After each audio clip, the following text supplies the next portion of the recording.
Welcome to Moments with Marianne.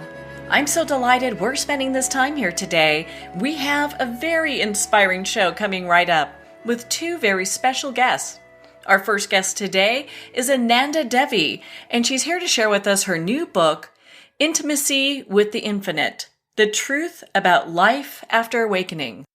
Now, Ananda is a powerful, heart-centered, Zen-style spiritual teacher.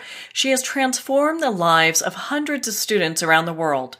Born in South Africa, she's a single mother of triplet teenagers. Her spontaneous spiritual awakening in 2014 shattered her conventional materialistic existence, leading her to give up a multi-million-dollar inheritance. Ananda, with her twin flame life partner, deliver the Rasa spiritual blessing via online sessions. She teaches that spiritual awakening is about vulnerability, integration, and love, so that you can become authentic and truly human. So let's welcome to the show, Ananda Devi. Thank you, Marianne. I'm so excited to be on your show. Thank you for having me. You know, what a joy it is to have you here. My goodness, once I got your book, I could not put it down. I think it's a journey that a lot of people go through, but they're not quite sure, first of all, how to even verbalize it, and a lot of times what to do with the information. Tell me about it. It's not easy. That's all I can say. My journey has not been a normal journey, but it has definitely been worth it. Oh my goodness. Well, for our listeners that are new to you, why don't you share with us what your life was like before you had your awakening? Yeah, that's a great question. You know, I lived a very conventional life. I'm a mom. I have triplets, three 17-year-olds now. And I was married. And when I had my awakening, things just really started to unfold. There was a radical overhaul of what I thought was true. And my life began to shift in ways I never even knew imaginable. Well, and when you talk about your life before, I know you share a little bit about this in your book, where you talk about that you came from where most people would think it's like the family who has everything, because a lot of times people equate financial abundance to, overall wealth. But when we look from a spiritual aspect, a lot of times, while we might be looking like we're doing great on the outside, spiritually, we might not quite be there. Well, yes, exactly. What emerged from it is that I wasn't really free emotionally and psychologically. Now I feel as if I'm a human being, whereas before I had wealth and security in the conventional sense, but I was living a role that I wasn't really being myself at all, but I didn't know it. So the pennies just started to drop one after the other. And it's funny though, I didn't do anything on purpose. It's not like I signed up for it. I just became so totally aware that my life was very phony. And there is a price you have to pay for freedom, at least in my case. Well, I think that happens for a lot of people. You hear often where people say, if I make X amount of dollars or get that promotion or attain whatever this thing is, then that my life will be peaceful and happy. But a lot of times that spiritual aspect will come and surprise people, because you had a spontaneous awakening. It wasn't, like you said, it wasn't anything that you planned. No, it wasn't anything that I planned. It was so bizarre and so strange and so weird, and I became so incredibly lonely because it was the sense of separation was sucked out of me. And all of a sudden, all I wanted to be was genuine, kind of like feeling that I suddenly had or felt an emotional intimacy with my own self and wanted to express that to others. But a lot of people aren't really ready to embody or embrace authenticity or being genuine. And especially in the community, not that there's anything wrong with it. I mean, I really don't feel that people necessarily have a say in the matter. But again, as you were saying, we've become a very logical, rational-minded society, and we leave out the emotional body. We leave out what really matters, and that's compassion, love, all those things. The rational mind always stresses the opposite, whereas compassion and love really do go beyond the pairs of opposites. And that's really what awakened within me. Well, in your book, you call yourself the reluctant mystic. And I think very much people so. can relate to that because, when I've had my spiritual awakening and I know other people I've talked to as well, when it happened, a lot of times we're like, okay, am I seeing what I'm seeing? Am I feeling what I'm feeling? Maybe I need a padded room. I'm not quite sure, So. Yeah, I did sense that a lot, Marianne. I really thought I was going nuts. For a very long while, I suffered immeasurably. I felt very lonely. The best word to describe it is lonely. So why don't you share with us a little bit of what your spiritual awakening was like? Well, it was spontaneous, as you said. And what happened was, and I'm going to be brief, all of it is in the book, but when I was a teenager, really, is when strange things began to happen. I just didn't know what the hell they were. For example, something called sleep paralysis, where you're able to stay awake in deep sleep. Now, I was just terrified of that feeling of dropping into sleep and not being asleep, like I was aware. So I knew at that point that I wasn't my body and I wasn't my thoughts. But something else was going on. But instead of letting it be, I fought it. I just didn't want it to be that way. I felt like I was dying. And it stopped. It stopped happening. I even took a couple of sleeping pills at that time just so I would be knocked out. And years later, when I began seeking, in truth, real seeking, reading the books and listening to satsang and, meeting with teachers, some teachers at least, I then began to meditate. And I talk about that in the book as well. I met a person and I did a TM course, and one thing led to another, and I then had those experiences again. Well, at least one really big experience like that again. And that was the catalyst to knowing my unity with the oneness that they speak of, the oneness that mystics speak of, where you just know I'm not a separate little somebody. There's something much larger going on. So I share an essence with everything and everyone. And that was a very fundamental knowing in me, even though I can still think like I'm Ananda and I have thoughts and a personality. It's something radical shifted. And a couple of weeks later or months later, I had a kind of a heart opening too. And that was also surreal. And then after that, there was just no going back. I kind of had to release everything that was false about my false self. It just fell apart.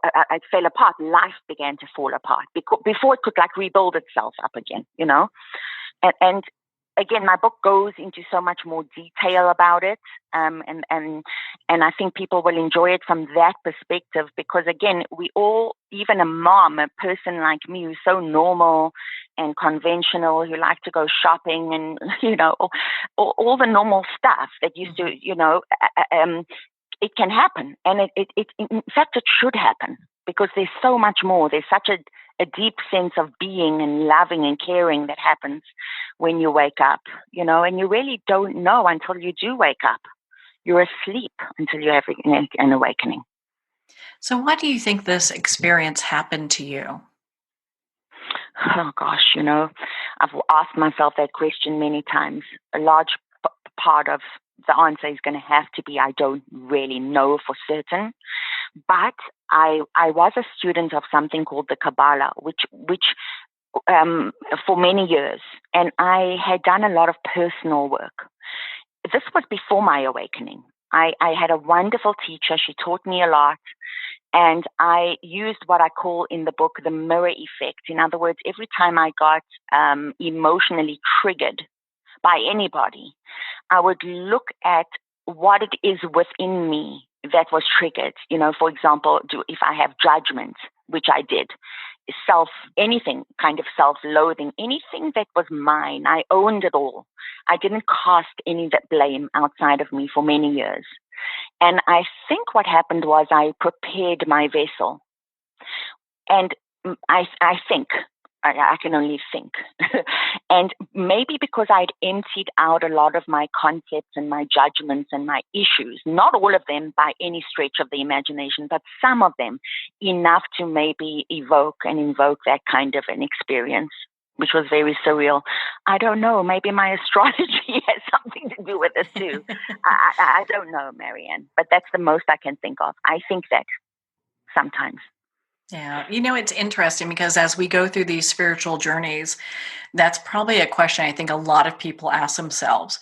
It's like, why did I have this spiritual awakening? Or why did that person have it? And that would be something I would like to obtain for myself. Yes, yes. Well, I think a lot of people think it's a quick fix, an easy fix. In other words, once I awaken, all my problems are going to go away. And I think that's the first concept that has to be dropped, because you're becoming an authentic human being and you're becoming very real, which means that if you had problems before, you're going to have to figure them out now more so than ever, because it's almost as if those parts of yourself that aren't really supposed to be there, they conditioned beliefs many of us hold and all of us have to really be looked at and have to be dissolved somehow. You have to be able to face it. So I think that, that's part of the issue with a lot of people that jump into wanting to just awaken without doing any work, like a quick mystical experience that's going to make you feel like you've transcended. Yes, you can transcend for a while, but it's not going to be everlasting unless you do the work that you need to do. And I think once you begin the work, then an awakening will be something very substantial that can last forever. It is forever. Yeah. I mean, it's interesting when we look at these types of journeys, a lot of times people who go through spiritual awakenings, it's not easier. They have to actually go through a lot of stuff. And I found that your book was, while being very honest, was also very comforting, because I think people, until just recently, when these things would happen, there's no information out there for them to kind of dive into, going, oh, wait a minute, this person's having the same experience or similar experience to me, so there's no comfort. Yes, well, that's what I was really hoping for by writing my book. I hope just to give people an understanding about what it truly can mean. Now, I don't know if it's the same for everybody. I'm unique and everyone's unique. But in my particular case, and again, I do deal with a lot of students. I do know that it's not always easy. Sometimes we're enmeshed in relationships, families, conditioning. We don't even know how conditioned we really actually are. A lot of it is looking at our beliefs. We have so many conditioned beliefs that we have to really look at. And many of them are negative and very limiting. So and seeing that it's a belief is sometimes a big one, because we don't really investigate what is really going on here. So it's very much living on the surface, whereas as soon as you awaken, you're living in a very deep space, as you know. Yeah, it's a very fulfilling, and you talk about this in your book. While it's a difficult journey, it's also a very fulfilling journey. You also share in your book that you were born an empath, and at what age did you really discover that you had those talents and those gifts? Empath, yes. Not until my 40s. I was, and I had to really look into what was going on, because I recognized suddenly that I wasn't really around other empaths. In other words, empaths have a tendency to feel very strongly. They can feel what is going on in the world. Even you can kind of sense what somebody else is going through, and you really feel for them. And a lot of the times what happens is you introject. In other words, you take on other people's issues as if they're your own issues to try and help them feel better. And that doesn't really work, because unless a person really comes to you wanting to change, wanting to wake up, you can't really fix people. Empaths tend to think they can. So I had to really awaken to the fact that it really wasn't my job to fix anybody unless they came to me wanting to be fixed, and that such a small percentage of the population are real empaths. only 1 or 2%. I had no idea. You tend to think that the way you are is the way everybody is, but it's not the case at all. People are generally, kind of selfish. They can be kind of selfish.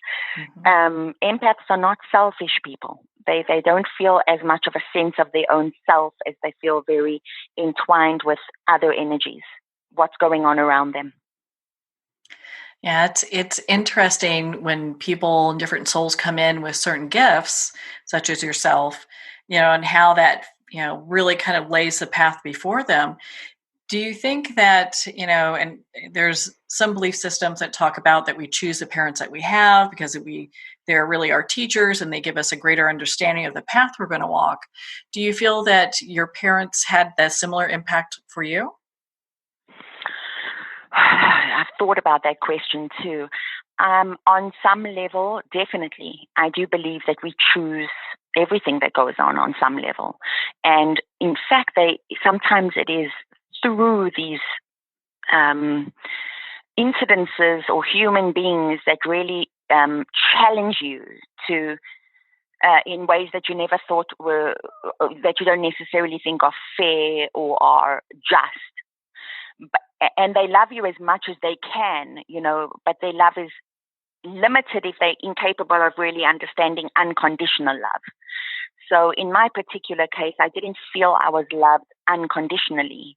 And maybe I always felt I could love unconditionally, but that whole idea was something that I only woke up to, this idea of unconditional love.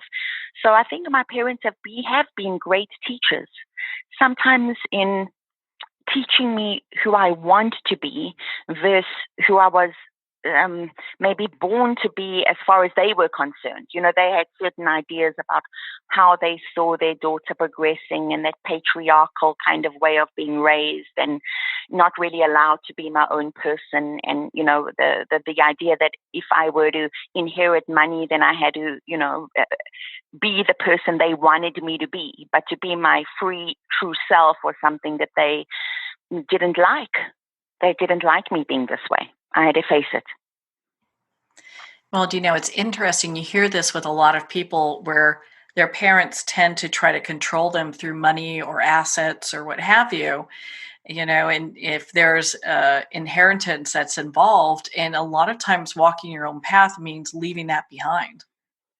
Yes. In my case, I had to leave all of that behind because it felt like a noose around my neck. Mm-hmm. Not because they were nasty people, and I love them dearly, I always will, but because there was an underlying sense of basically fit in or dot, dot, dot. And I guess I'm living the or now, no communication and no desire to know me and no interest in my life at all. I didn't sign up for that. It's what they seem to have want. So, realistically, I've just had to live it the way it comes up. I'm not trying to control an uncontrollable existence. Well, in your book, you talk about the Enneagram, and I'd love for you to Yes. share with us how this has impacted your life and your work. Oh, the Enneagram is such a wonderful, wonderful, ancient wisdom. Some say it was even discovered in Mesopotamia years ago. And many psychologists such as Carl Jung and Fritz Perls and who was another one? I forget his name. Anyway, they developed psychological a psychology around the Enneagram. What it really is, it's a system of understanding your fixation, and a fixation is another word for an ego. So they're numbers between 1 and 9, and each person in the whole world has an Enneagram number. And that number is really pointing to the fixation. For example, the Enneagram type 1 is the perfectionist. The type 2 is the helper. The 3 is the performer. The 4 is the romantic. The 5 is the observer. The 6 is the loyalist. The 7 is the joyous. kind of divine child. The 8 is the challenge, and the 9 is the peacemaker. And that's the fixation. That's basically our ego, how we operate according to a fixation. So the fixation, meaning, for example, the perfectionist, the 1, if you're a perfectionist, your perfection or your need to come across as being a perfect person is both your blessing and your curse. It's a blessing because it's wonderful to be a virtuous, perfect person who strives for perfection, but it's not so wonderful when all you're doing is criticizing yourself and other people around you. So when you start understanding your type, your fixation, you're understanding how you work as an ego.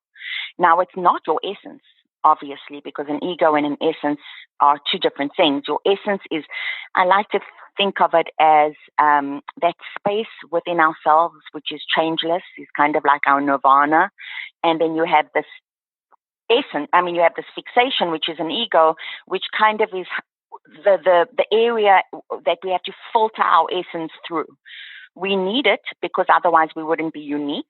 But at the same time, it isn't who we actually are. So the more awakened you are, the more you're filtering through more of your essence versus this little I, this little person who is fixated on being seen in a certain way.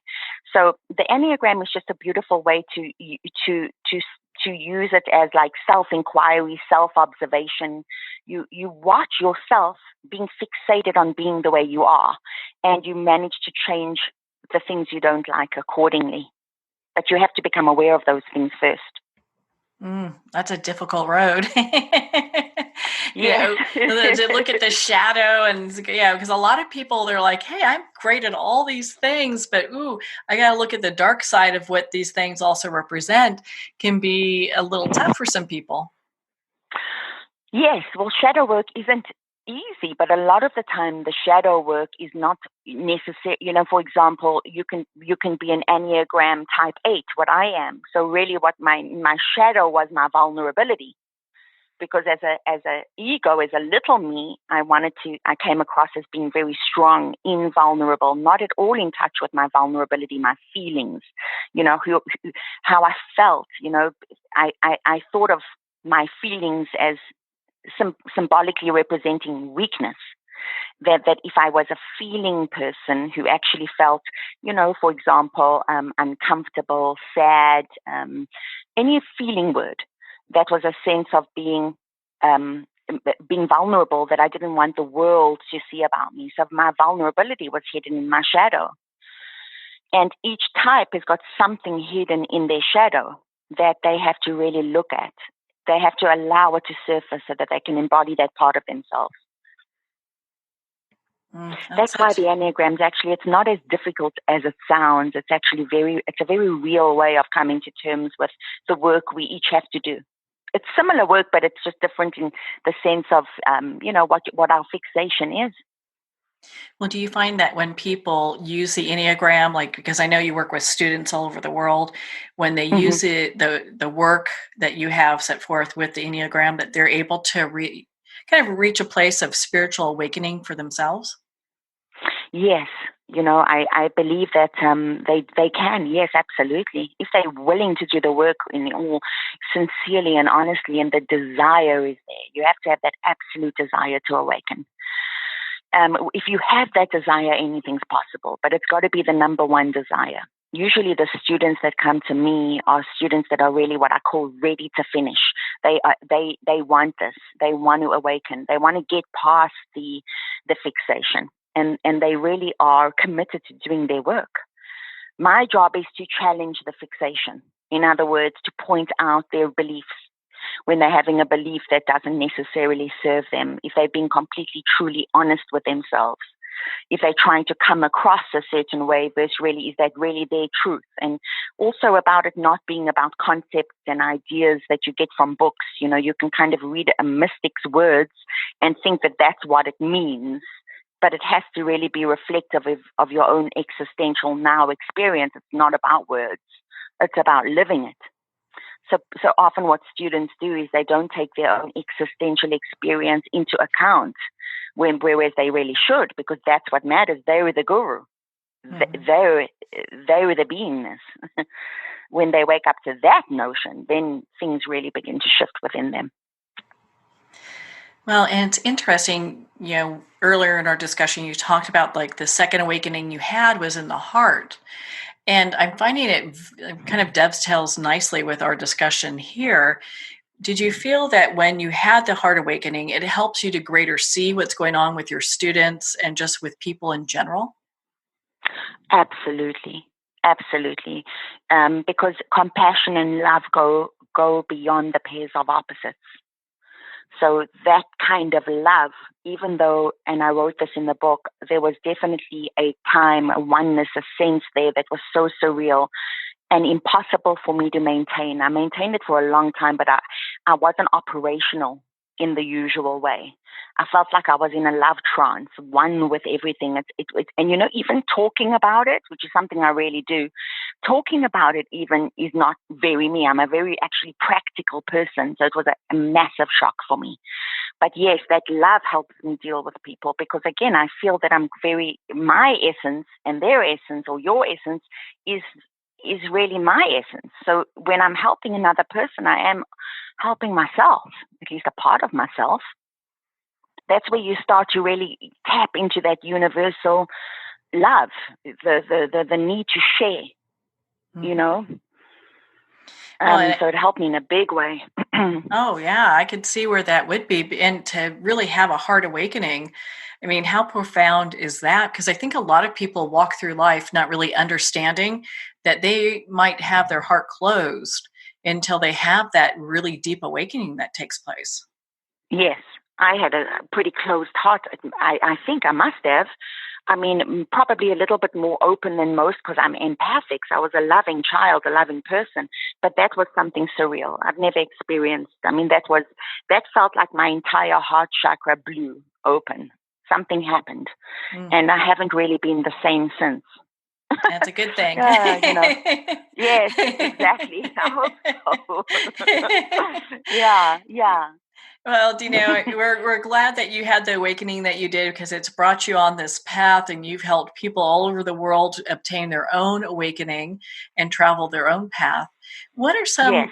what's some advice you'd like to give spiritual seekers or people who are out there kind of struggling with these kind of challenges and changes they're going through?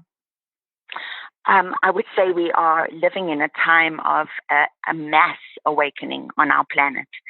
And I would say that just to become as grounded as possible in your own sense of being, really let your experience be the guide and trust that beingness. And if necessary, get a teacher, get somebody who can give you honest feedback. It's so important.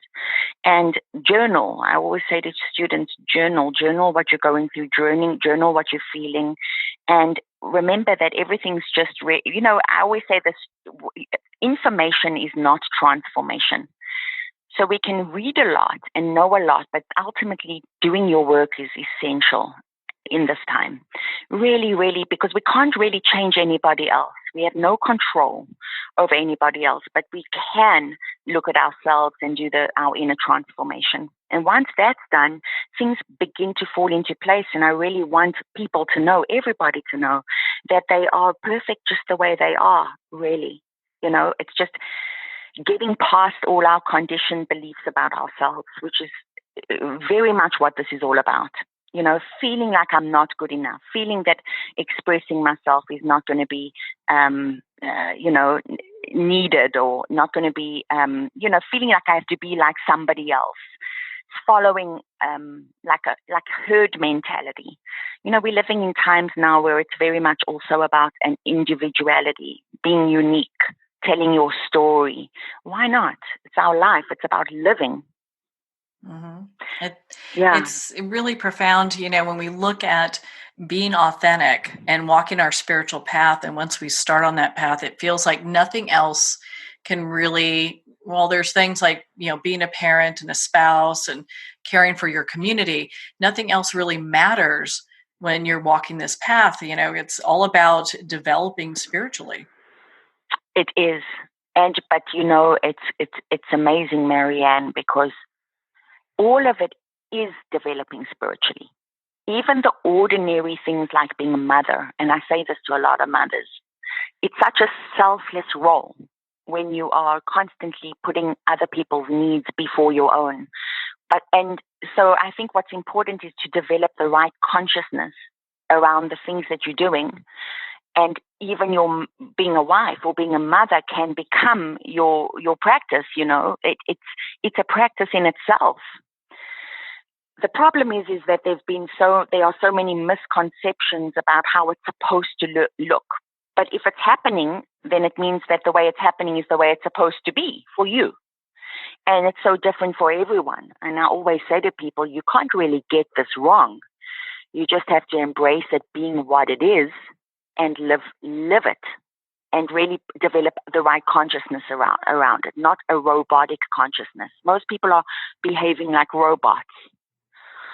They just not really, in there now, in their moments. So a lot of that is about awakening to what's going on with you right now. Mm-hmm. How true that is. Well, why don't you share with us about, because I know you have students all over the world, what are your programs like, and how can people get in touch with you to learn more about the work that you do? Oh, thanks, Marianne. We have a website, and firstly, I am partnered with my a life partner who's amazing, and his name is Ramaji. And we have a website called rasatransmissioninternational.com. And whenever anybody goes to that website, they can read about everything that we do and everything that we offer, and they can book sessions with us if they so choose. Both of us do the same thing, and we even train other people to do the same work as us, because I'm very much about, and so is my life partner, about really getting more and more spiritual. And I'm saying the word teacher, but I don't really mean it as in teacher. No one needs a teacher, but maybe a feedback person. I don't even know. I use the word teacher because I don't know, I'm a friend, spiritual friend maybe. But so I train people to really do this work as well. Once they awaken, I believe that everybody is really capable and able to help other people get it. If I can do this, so can anyone. Well, that's my theory. Well, and your book is a great roadmap to help people get to this place where they have a spiritual, kind of understanding. They have a roadmap for their awakening. You talked about the different things that you have. If they're looking to book a session with you, what does that look like as well? Well, what happens is our sessions, usually what happens is a person books a session for like an hour and a half to 2 hours. That's usually the first session. And what we do then is we really sit with the student, and it's all about them. We listen at what experiences have they had, what are they going through, where are they at. What I do then is we allocate what we call a level of consciousness, which is really based on my life partner's model, kind of his ladder of consciousness. And it's a number, which sounds ridiculous, but I know, but that the number is really indicative of clarity. And there is a part of my book where I talk about a level of consciousness. How clear are you about your essence? Versus your conditioning and your beliefs and who you think you are. So that number really helps us evaluate where the person's at. And then what happens is usually every 2 to 3 weeks, the person comes back for what we call our mini sessions, book 2 at a time. And every 2 to 3 weeks, they have another session. And what we find is their LOC steadily starts to rise. In other words, they're becoming more and more clear. They're starting to really look at their stuff, dissolve their stuff. I work with the Enneagram. I work with anything that's going on with them. And eventually they reach what we call LOC 1000, which is another word for enlightenment, but I don't like that word enlightenment. It's very loaded with an idea. I like awakened, and awakened. They become awakened. They get it. They wake up. And it's pretty incredible when that happens. What a beautiful place to be. And they can also find your book on your website as well. Is that correct? Yes, it is. Yes, there's a link to the Amazon .com wherever. Yes, it's on Amazon, and it's there. It's in the store area of our website. Oh, that is so awesome. Yes. Ananda, thank you so much for taking the time to be on the show with us here today. Oh, Marianne, it's such an honor and a privilege, and thank you so much for having me. Well, thank you, Ananda. It's been such an honor to spend this time with you and to talk about your new book, Intimacy with the Infinite, The Truth About Life After Awakening. Well, on that note, we're going to pause here for a quick break. You've been listening to Moments with Marianne.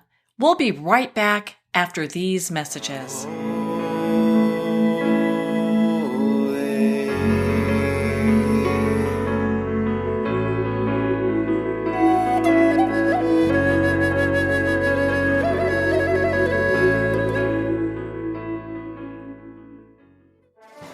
Internationally recognized and award-winning author Judy Goodman works and teaches outside the box of limited thinking. Working with people from every walk of life, her goal is to empower you to be the best you can be, no matter what the challenge is. Born with the gift of seeing beyond our normal vision, she has an extraordinary gift of working with every challenge. Teaching beyond conventional wisdom, her work is described as life-changing. Visit judygoodman.com. That's judygoodman.com.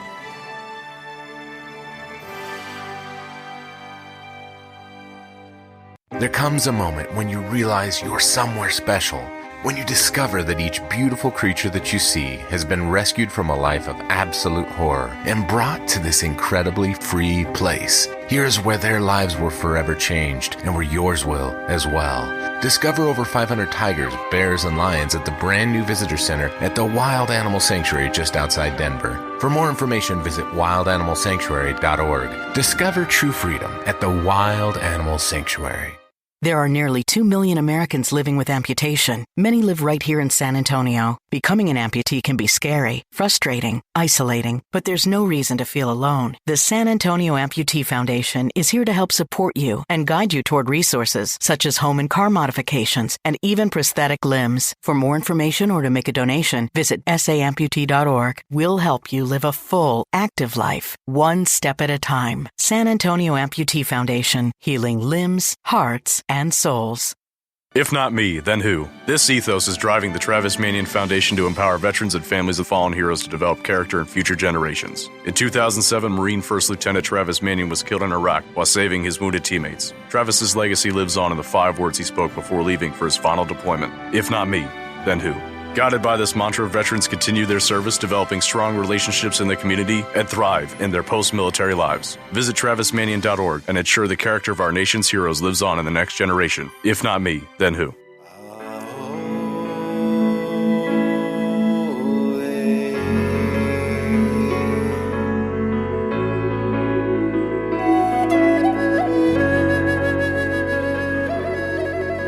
Welcome back to Moments with Marianne. We're here today with our next special guest, Brad Warner, and he's here to share with us his new book, Letters to a Dead Friend About Zen. Now, we've been lucky to have Brad on the show before. He's a well-known author, Zen teacher, punk bass player, filmmaker, and popular blogger who leads workshops and retreats around the world. In addition to his books, his writings have appeared on Tricycle, Lion's Roar, Buddha Dharma, and Alternative Press. He lives in Los Angeles, where he is the founder and lead teacher of the Angel City Zen Center. So let's welcome to the show, Brad Warner. Thank you for having me. What an honor it is to spend this time with you again. I know last time we talked about one of your great books as well, and I'm so excited that we get to talk about this new book. And my goodness, I am so curious, what inspired you to write this book? Well, this is my 8th book about Zen Buddhism, so I've been doing this for a while.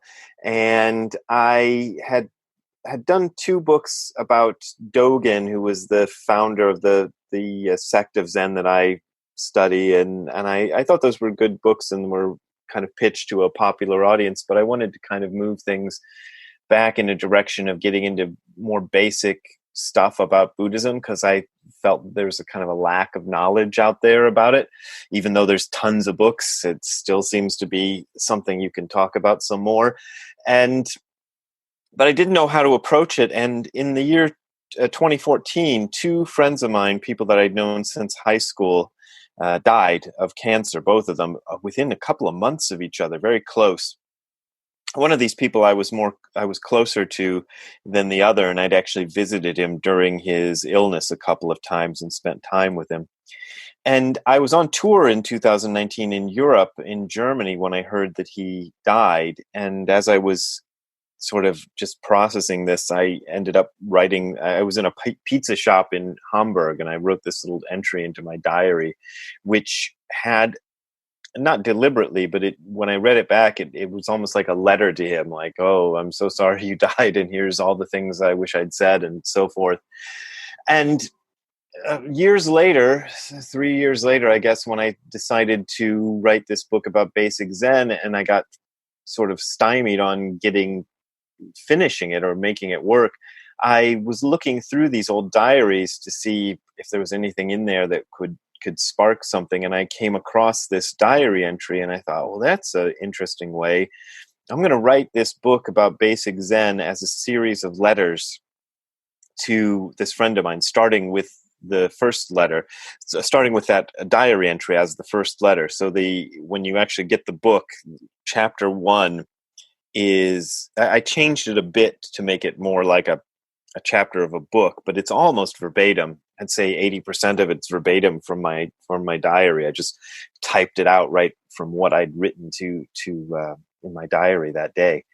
And the rest carries on in the same fashion. I decided I'm going to try to be as real about this as possible, even though I'm not actually writing letters to my friend. I know I'm writing a book, but I'm going to write them exactly as I would write them if I was really writing to my dead friend, and if he could really receive them, what I'd say to him. Then I went back and cleaned them up a little bit to make them a little more readable than they originally were. But basically, it's very straightforward.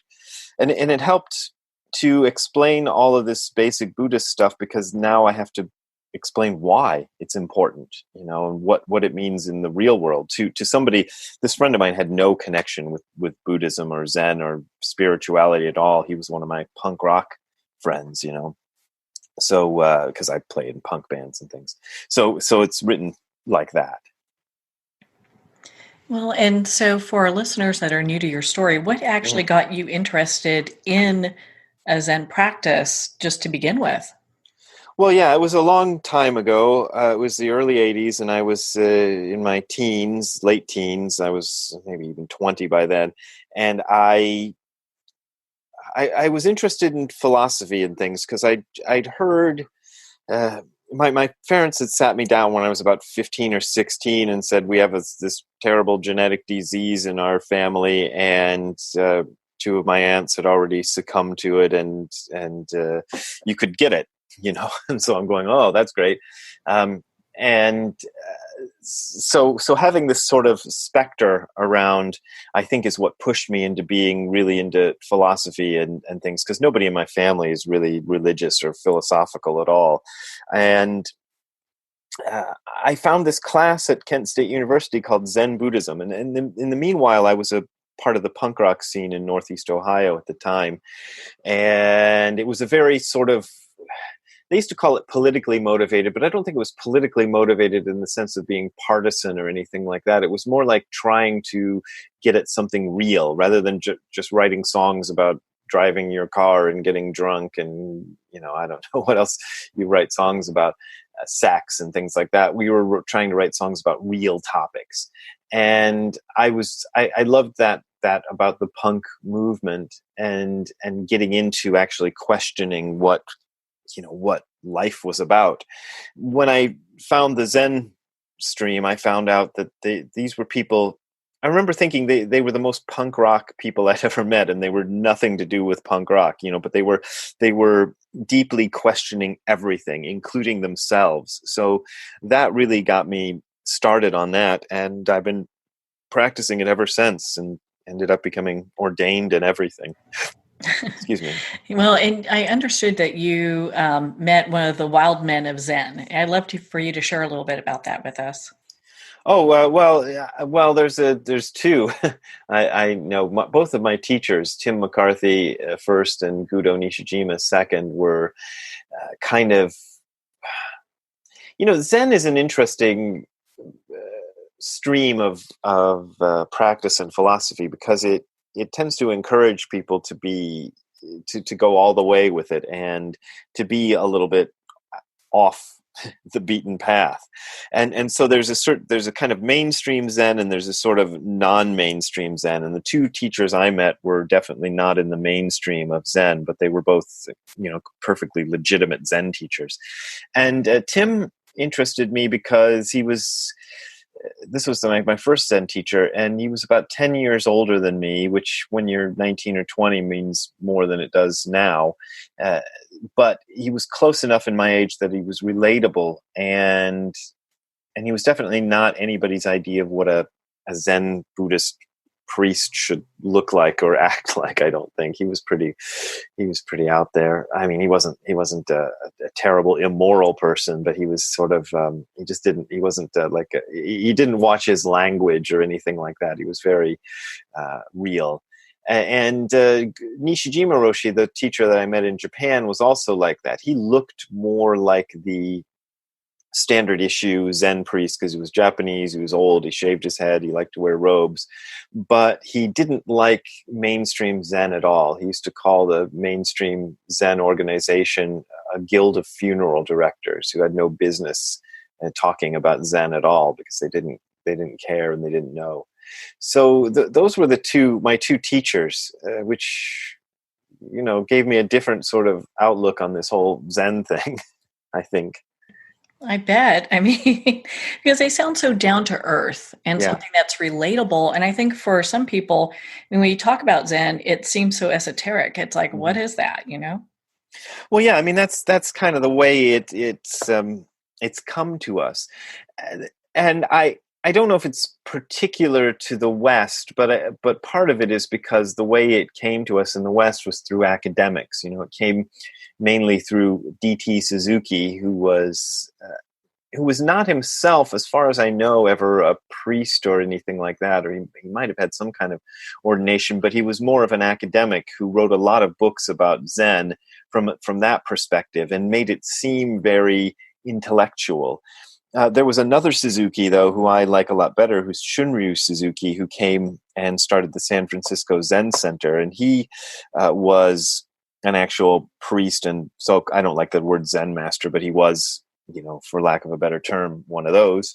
And his style was a lot more down to earth and basic. And I think that's really what Zen was always supposed to be. I think it's really us in the West who've twisted it into this sort of either very intellectual thing or this very sort of esoteric thing up in the sky. But that isn't what it's like on the ground, in the real trenches of being a Zen teacher, at least, before they all became funeral directors, but that's a whole other story there. Yeah, that sounds like a whole other story. Well, and so for our listeners that might be new to Zen, when we look at Zen Buddhism, is that a religion? Is it a belief system? What is it? Well, it's not a belief system. And for that reason, I'm reluctant to call it a religion. There are aspects of Zen that are definitely look like a religion, but I think it's more a sense of seeing what works about religion and using that to a slightly different ends, because it doesn't matter as far as the Zen part is concerned what you believe. So there's no sort of doctrine that you have to memorize and restate, and say, I believe that, this, that, and the other thing. It doesn't really matter. It's much more about the practice. So anybody, no matter what their belief, can engage in the Zazen, which is the kind of meditation we do. And it might affect how people in another religion feel about you. But as far as the Zen stream is concerned, it doesn't matter if you're, whatever you come to it with. So that's the way I look at it. Although, I can agree with other people who say it is a religion, although I always come down on the side of if I have to say yes or no, I would say no, it's not a religion. But then I can go, well, yeah, in certain aspects, it's a little bit like a religion. Yeah, it can have some of those qualities. Well, Yeah. it's interesting because I think when people look at the Zen practice, just how it really impacts a person's life, there's a lot to be gained there. Oh, yeah, for sure. There's a lot. But one of the things that's kind of funny about it is my Gudo Nishijima, my teacher in Japan, his teacher was a guy named Kodo Sawaki, or one of his teachers. And Kodo Sawaki was very famous for this phrase. He would say, Zen is good for nothing. And that was the thing he said a lot. So promising great effects from Zen practice is kind of antithetical to Zen practice. So we tend to downplay the benefits of it. But the thing is, I've been doing it for 35 odd years, and I wouldn't be doing it that long and doing it every day if there weren't some sort of benefit to it. So obviously there is. But I think in order for that benefit to happen, you have to kind of sit without really concerning yourself too much with the benefit of it. It's sort of like exercise. If you're sort of obsessed with the end goal of how much weight you're going to lose or how many inches you're going to put if you're a dude on your forearms or whatever it is, you're not going to be able to get through the slog of just lifting those weights for an hour or being on the treadmill or whatever it is. So it's the same with Zen. You don't fix your eyes on the prize. You just get down to doing the actual practice and forget about any sort of benefits that are going to happen. And that's ironically how you get the benefit of it. It's interesting how that unfolds. And and just like your book, which I found very fascinating, how you have it compiled, it's really kind of following you along on this tour that you were doing. And I don't want you to go through all of it because it's, obviously we don't have enough time for all that. Sure. But why don't you share with our listeners a couple of the things that really stood out to you during your journey as that you're writing about? Oh boy. Yeah. Let me think. Well, the tour that I describe in the book, and I even kind of admit this in the final chapter, is sort of a compilation of several tours that I did. But most of the things, well, I'd say all the sort of events that happened in the tour actually really did happen. So, the part in the book where I got sick and had to spend several days in somebody's house in an apartment in Berlin because I was too sick to go on the dates that I had organized, and then they gave me a spinal tap to see what it was that I had. That really happened, and all of those things really happened. I suppose the thing that stood out among all of it was, of course, it's what sparked the whole book was the day that my friend died, because I was just traveling around, and of course Zen is addressing the great matter of life and death, as they call it. So I'm talking a lot about that to people and having individual meetings with people on retreats, and all sorts of things are happening. And meanwhile, I've got a friend actually dying back home, and I'm writing emails to him to try to sort of cheer him up a little bit as he's going through a lot of really difficult stuff. So that was the thing. It was all that's running all through the book. I kind of put that into every chapter, and because I think it's relevant. We all have to face our own mortality, but we don't have to obsess about it. You can kind of live your life as fully as possible, and it's going to end at some point, but living it right now, I think, is the most important thing. I don't know if that's an answer to your question, but it's an It is an answer. You did fabulous with that. Well, and it's interesting because we look at just the Zen philosophy, and you talked about it having benefits. What are some of the benefits so our listeners can understand why this would be a practice they might want to involve in?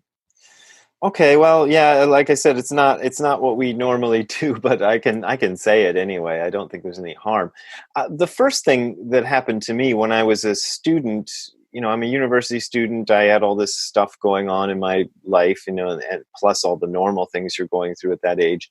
And I did this practice, which is just basically sitting still for 20 to 40 minutes at a time and just trying to get into the, not trying to do anything with that, but just sitting still and holding still for a long time.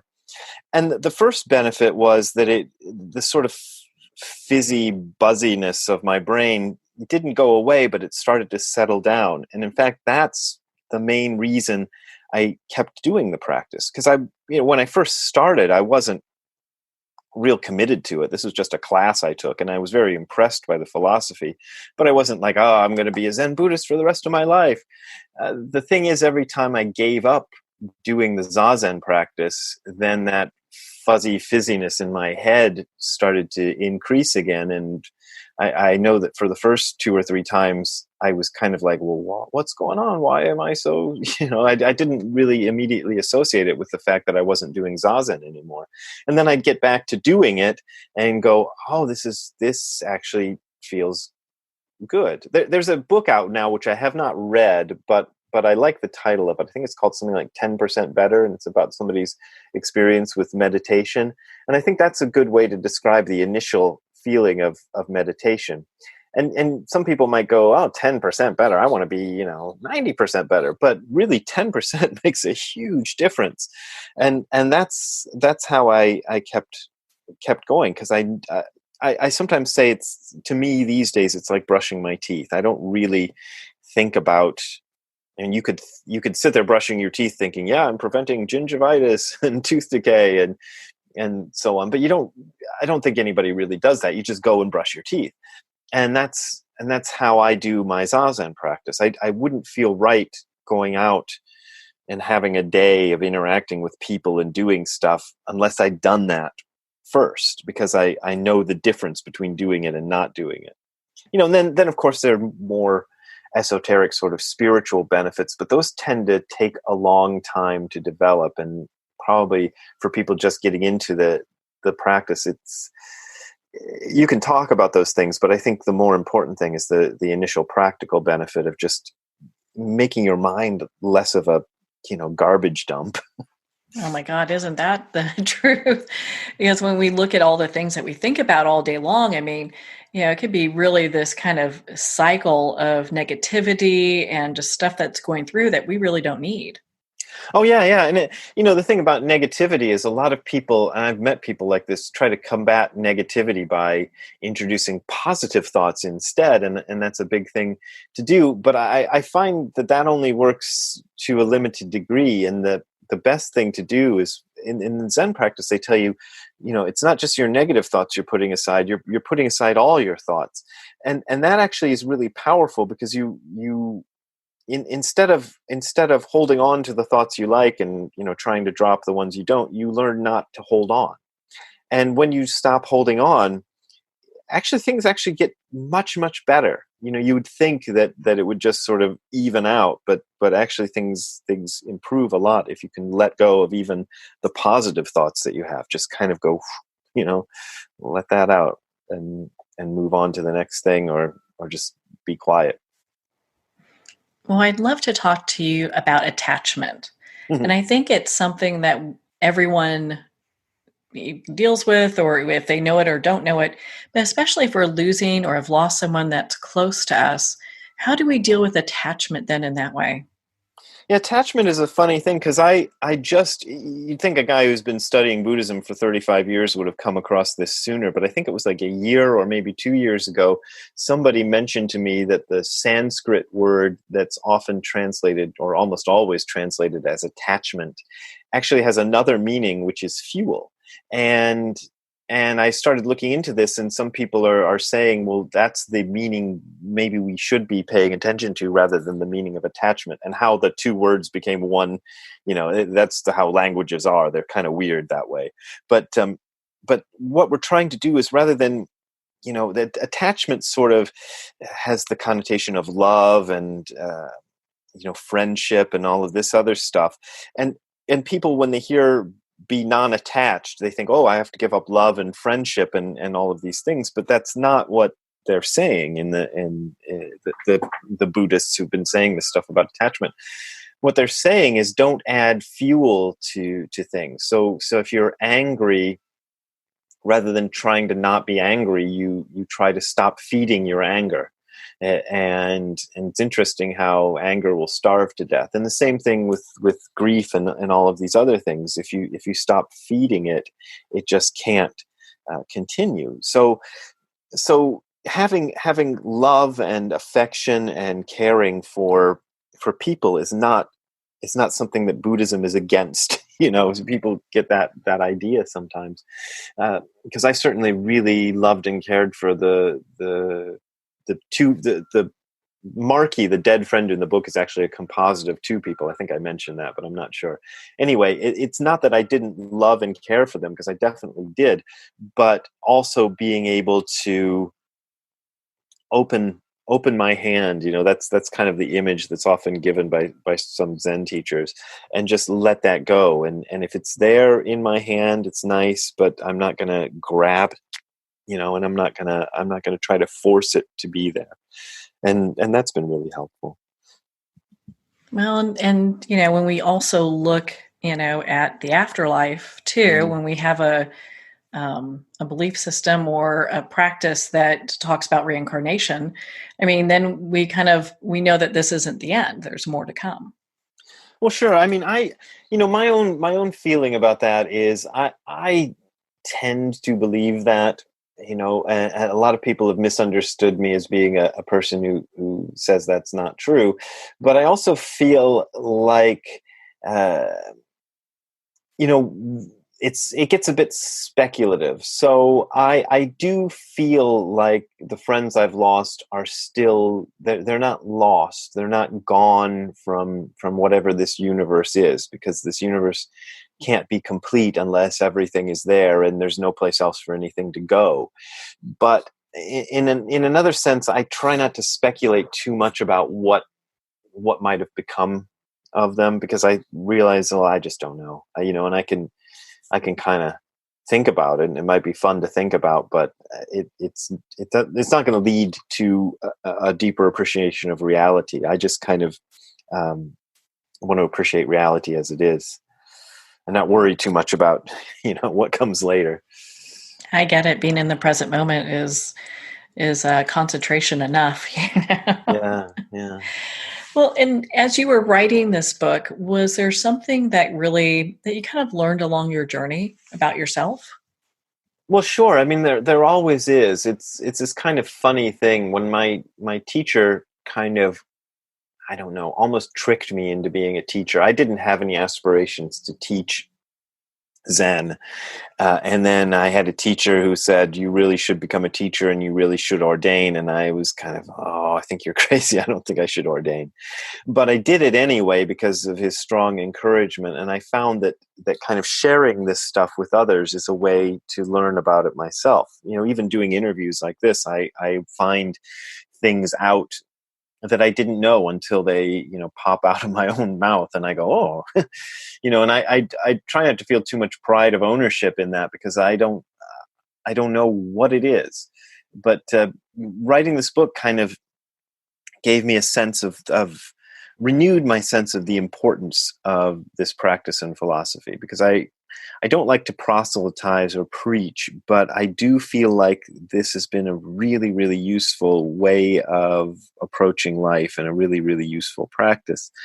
And I think I want to make it more available to others, without trying to sell it to them. And all of my books have been attempts to do that, but this one especially was kind of getting back to the roots of what this is all about, and seeing if I can express that clearly. And I keep trying. I think it came out pretty good, but I would agree. Trying anyway. Well, thank you. I think you did an excellent job on this, because it is kind of this tough thing. People have their own path and their own way of thinking, and this might resonate with them, it might not. So there's probably like this really kind of fine line you walk as a friend, that you're really into this in practice, and you want people to be aware, but without feeling like it's being something that you're pushing on anybody. Yeah, that's for sure. When the one friend who I visited was dying, I didn't want to be one of these guys who comes to a person who's dying and tries to push their religion on him, because my God, that would really ruin my day if I was, in the same position and somebody tried to do that to me. So finding a way to share this stuff is sometimes difficult, but you just have to be real with people, I think. Oh, I completely understand that. Because you want to be present for them, and what they get is what they get along their journey. It's really, we're on our own journey for our own reasons, Yeah, you really can't. People ask me all the time, like, I'm into this Zen practice, but my husband isn't, or my wife isn't, or my kids aren't, and I want to share it with them. And how can I do that? And I usually say, well, don't try. And I don't mean that in a sort of depressive way. I just mean, the more you try, the more it feels like you're trying. I think the best thing to do is just to do the thing you do and allow that. If there's anything that's going to sell a practice, it's going to be just quietly doing it yourself. And then people go, oh, they're quietly doing that for themselves. Maybe it really is real, because somebody who's trying to sell you a religion, that always looks suspicious to me. It always feels like, oh, you must not really believe it yourself if you're trying to sell it to me, because it seems like you're trying to get affirmation for your own beliefs rather than kind of just being with them. I would agree. I think attraction is one of the main reasons that people look to diving into any type of practice. It's like, oh, do you see, this person over here looks so peaceful, and their life has really kind of, leveled out in some ways, where regardless of what's going on, they're really in this really peaceful place. Mm-hmm. Yeah, that's real powerful, and it can be expressed in such vastly different ways. Because I know Tim McCarthy, my first teacher, a lot of people who encountered him, especially who encountered him when I did, were just unimpressed by the guy. Like, he just seems like a weird guy who makes awful jokes all the time, and he didn't seem like the sort of Hollywood version of a Zen teacher, but I could feel that there was some sort of stability there that he'd found. And I said, oh, that's interesting. I want to see how somebody finds that kind of stability. And that's why I stuck with it. Yeah, I don't blame you. I mean, when you see that it's kind of like they're anchored into something. You're like, wait a minute, I want that. Yeah, definitely. Well, and so what final thoughts do you want our listeners and our readers to take away from your book? I mean, because it really is you've got so many things. We haven't even touched on even a portion of it. It's such a great read. What do you want our listeners and readers to take away from it? I never know how to answer a question like that, because it's sort of like, I think people will find in it what they find, and I guess the thing I want to put out there is that there is this practice and this philosophy that kind of is not, I shouldn't qualify it by saying kind of, it addresses a lot of the same issues that sort of regular religions address, like, what is the meaning of life, and why am I here, and all this other deep stuff. But it gives you a more practical way to deal with that's not dogmatic at all. That's very sort of open to anything. It just sort of asks you to say, okay, you want to know what life is about. Here's something that we can do. We can sit on this stupid little cushion and be very, very quiet and let life happen and be as open to it as possible, and do that every day.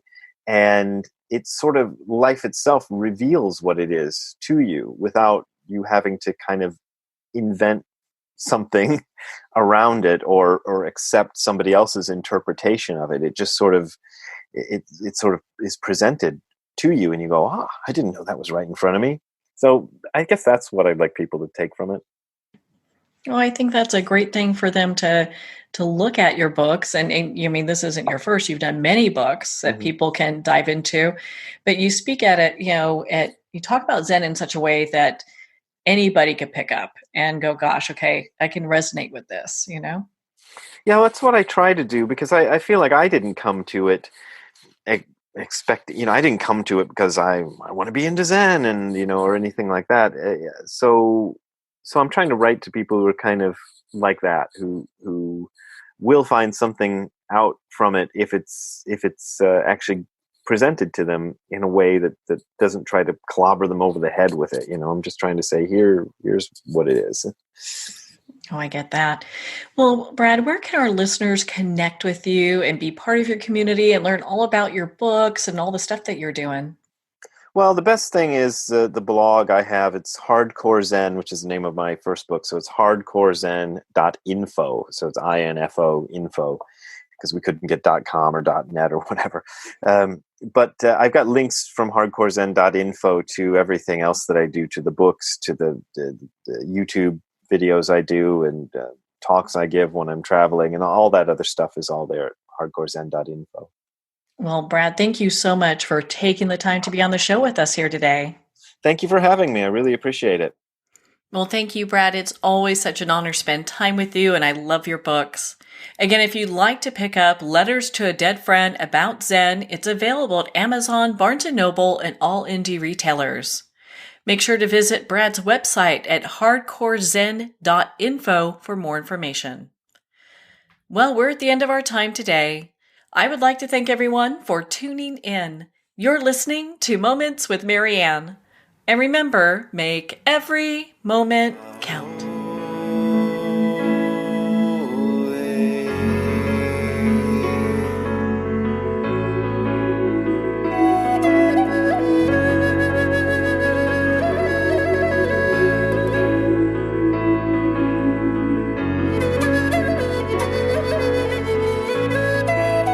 In a single moment, your life can change. Moments with Marianne is a transformative hour that covers an endless array of topics with the best of the best. Her guests are leaders in their fields, ranging from inspirational authors, top industry leaders, and business and spiritual entrepreneurs. Each guest is gifted and a true visionary, a recognized leader in her own work, and while teaching others to develop, refocus, and grow, Marianne will bring the best guest and sometimes a special surprise. Don't miss this. You never know just which moment will change your life forever. Moments with Marianne airs every Sunday, Monday, Thursday, and Friday at 8 p.m. Eastern and 5 p.m. Pacific Time. Make sure to tune in and visit momentswithmarianne.com for more information.